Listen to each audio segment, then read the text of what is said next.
Saudações, meu nome é Gesrel, sou médico radiologista e neste vídeo destinado a profissionais da área de saúde e estudantes, e em especial aos pediatras e cirurgiões pediátricos, nós vamos discutir alguns aspectos relevantes a respeito da patologia mostrada nesta imagem. Então temos aqui neste exame um enema baritado de uma criança. Observe aqui o reto, aqui sigmoide, cólon descendente, ângulo esplênico, cólon transverso, ângulo hepático, cólon ascendente e seco. Observe que a partir do colo descendente nós temos aqui um cone de transição, um afilamento e depois um processo de espasmo no colo descendente e sigmoide. Portanto, essa transição e esse espasmo fazem o diagnóstico aí de doença de Hirschsprung. É exatamente esse o achado que procuramos nos enemas opacos na suspeita de Hirschsprung. É a zona de transição entre uma luz de calibre normal ou aumentado e uma luz de calibre reduzido. Então forma-se esse cone. É exatamente a partir desse cone que nós temos a região agangliônica. Os corpos neuronais do plexo mientérico existem normalmente nesta região, antes do cone, e a partir do cone eles deixam de existir. Então, a partir desta região não deve ser encontrado neurônios no plexo mientérico e submucoso. E exatamente por causa da ausência desses neurônios, a mobilidade, a motilidade fica prejudicada e o cólon fica espástico. Evidentemente que quando encontramos um exame com esse aspecto, fica muito fácil fazer o diagnóstico.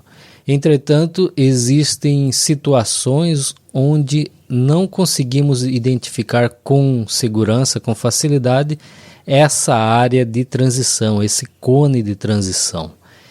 E aí nós temos que nos valer do perfil do reto, comparar o diâmetro do reto com o diâmetro do sigmoide na radiografia em perfil. Então é uma parte muito importante do exame. Observe aqui um exame normal, nós temos o perfil do reto, aqui você tem o sacro, aqui a coluna lombar, o sacro, espaço pré-sacral e você tem aqui o reto, cheio de contraste. Esse perfil do reto ele é realizado logo no início da injeção do contraste. Você começa a injetar o contraste, preenche o reto e o sigmoide e a partir daí você já faz a radiografia de perfil do reto.